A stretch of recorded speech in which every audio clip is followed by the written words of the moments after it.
Assalamualaikum warahmatullahi wabarakatuh. Saya Ali Sofyan, calon guru penggerak angkatan 10 dari SMK Negeri 1 Mondoan, Kabupaten Sragen, Provinsi Jawa Tengah. Pada kesempatan ini saya akan menyampaikan koneksi antar materi modul 1.4 Budaya Positif. Peran saya dalam menciptakan budaya positif di sekolah adalah saya memiliki kemampuan dalam mewujudkan budaya positif di sekolah dengan cara menerapkan konsep inti berupa disiplin positif, memahami motivasi perilaku manusia berkaitan dengan hukuman dan penghargaan, posisi kontrol seorang guru, pembuatan keyakinan sekolah atau kelas, dan penerapan segitiga restitusi dalam penyelesaian masalah. Disiplin positif ada 3 poin penting. Yang pertama adalah penerapan disiplin akan mengajarkan anak untuk bertanggung jawab dan menumbuhkan kesadaran diri atas nilai-nilai kebajikan. Yang kedua, membuat murid memahami motivasi internal bahwa segala sesuatu yang dia lakukan bukan untuk mendapat pujian atau penghargaan, melainkan sesuai dengan nilai-nilai kebajikan yang diyakini. Dan yang ketiga adalah mengarahkan bahwa disiplin diri dapat mengontrol diri dalam melakukan suatu perbuatan. Motivasi perilaku manusia itu ada 3 motivasi. Yang pertama untuk menghindari ketidaknyamanan atau hukuman, yang kedua untuk mendapatkan imbalan atau penghargaan dari orang lain, dan yang ketiga untuk menjadi orang yang mereka inginkan dan menghargai diri sendiri dengan nilai-nilai kebajikan yang mereka percaya. Untuk jenis motivasi tadi, yang 3 dibagi menjadi 2. Yang pertama adalah motivasi eksternal, yang mana motivasi eksternal ini ada 2 macam, yaitu 1 untuk menghindari ketidaknyamanan atau hukuman. Yang kedua, untuk mendapatkan imbalan atau penghargaan dari orang lain. Untuk menghindari ketidaknyamanan atau hukuman, ada pertanyaan, yaitu apa yang akan terjadi apabila saya tidak melakukannya? Itu adalah pertanyaan yang muncul untuk menghindari ketidaknyamanan atau hukuman. Sedangkan pertanyaan untuk mendapatkan imbalan atau penghargaan adalah apa yang akan saya dapatkan apabila saya melakukannya.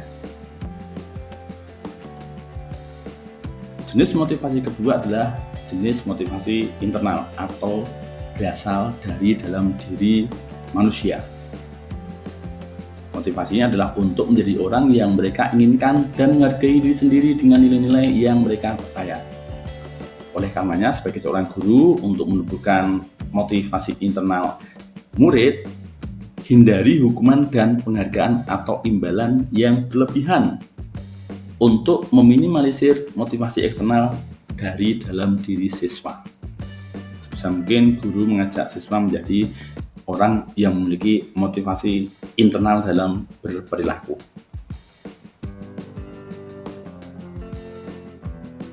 Adapun posisi kontrol seorang guru itu ada 5 macam. Yang pertama adalah guru sebagai penghukum. Di sini, guru menggunakan hukuman fisik maupun verbal kepada muridnya. Yang kedua adalah guru pembuat merasa bersalah. Di sini guru bersuara lembut, kemudian menggunakan keheningan yang membuat orang lain merasa tidak nyaman, bersalah atau rendah diri. Posisi yang ketiga adalah guru sebagai teman. Di sini guru menggunakan hubungan baik dan humor untuk mempengaruhi seseorang layaknya seorang teman. Dan yang keempat adalah guru sebagai pemantau. Di sini posisi pemantau berdasarkan pada peraturan-peraturan dan konsekuensi. Jadi menyampaikan peraturannya yang dilanggar ini, konsekuensinya seperti ini. Itulah posisi sebagai seorang pemantau. Dan yang kelima adalah posisi sebagai manajer. Posisi di mana guru berbuat sesuatu bersama dengan murid, mempersilahkan murid mempertanggungjawabkan perilakunya, mendukung murid agar dapat menemukan solusi atas permasalahannya sendiri. Posisi kontrol seorang guru yang paling sesuai adalah sebagai manajer. Karena apa? Seorang manajer telah memiliki keterampilan di posisi teman maupun pemantau. Dan dengan demikian bisa jadi di waktu-waktu tertentu kembali kepada kedua posisi tersebut bila diperlukan. Namun bila kita menginginkan murid-murid kita menjadi yang merdeka, mandiri, dan bertanggung jawab, maka kita perlu mengacu pada restitusi yang dapat menjadikan murid kita sebagai manajer bagi dirinya sendiri. Keyakinan kelas.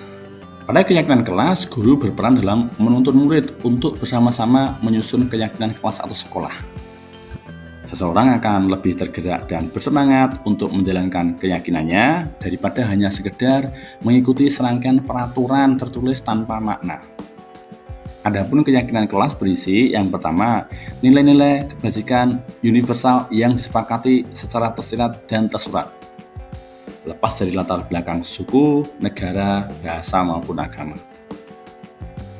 Yang kedua adalah menekankan pada keyakinan seseorang yang akan lebih memotivasi seseorang dari dalam.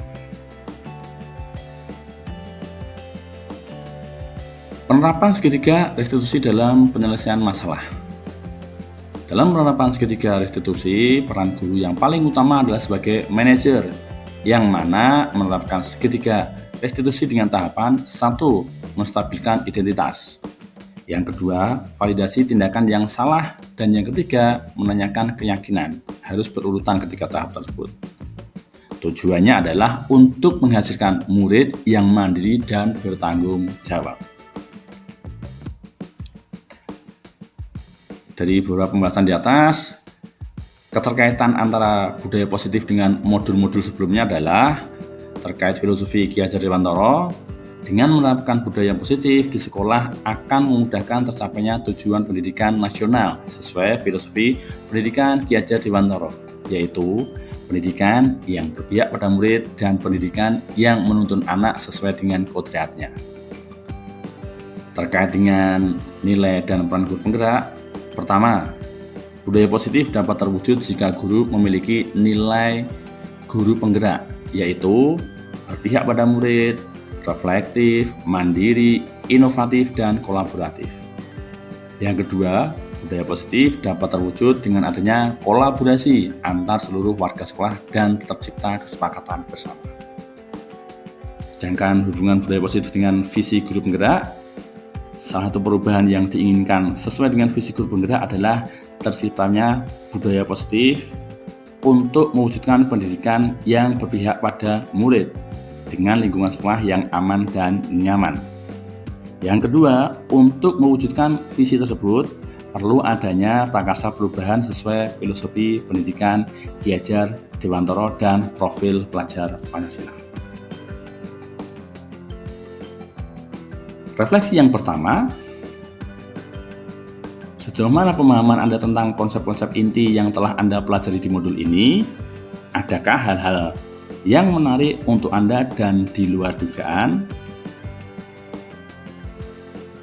Saya sudah memahami konsep inti pada modul 1.4 tentang budaya positif yang terdiri dari disiplin positif, teori kontrol, teori motivasi terkait hukuman dan penghargaan, posisi kontrol guru, kebutuhan dasar manusia, keyakinan kelas, dan segitiga restitusi.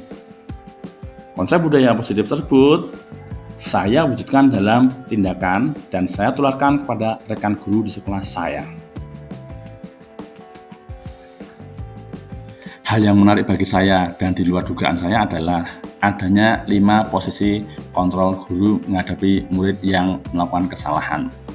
5 posisi kontrol tersebut adalah guru sebagai penghukum, pembuat rasa bersalah, teman, pemantau, dan manajer. Posisi kontrol yang paling ideal bagi guru adalah manajer, karena dalam posisi ini guru berbuat sesuatu bersama dengan murid, mempersilahkan murid mempertanggungjawabkan perilakunya, mendukung murid agar menemukan solusi atas permasalahannya. Refleksi berikutnya adalah perubahan apa yang terjadi pada cara berpikir Anda dalam menciptakan budaya positif di kelas maupun sekolah Anda setelah mempelajari modul ini?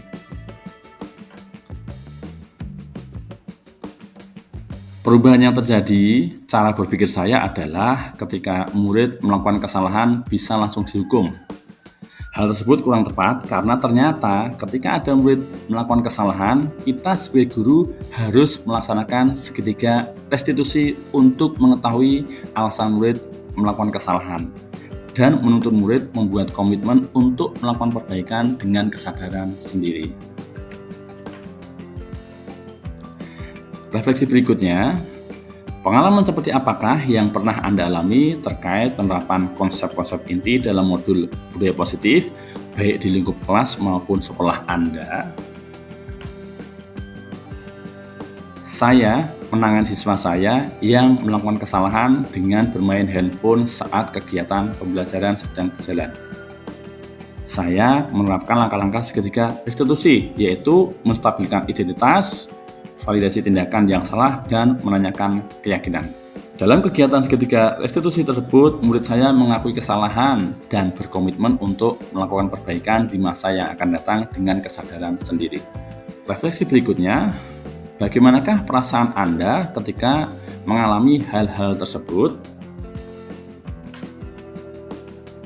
Saya merasa perlu memperbaiki diri, terutama dalam memposisikan diri dalam posisi kontrol guru sebagai manajer, dengan menerapkan seketika restitusi agar dalam menangani murid yang melakukan kesalahan tidak menimbulkan dendam maupun penyesalan terlalu jauh bagi murid.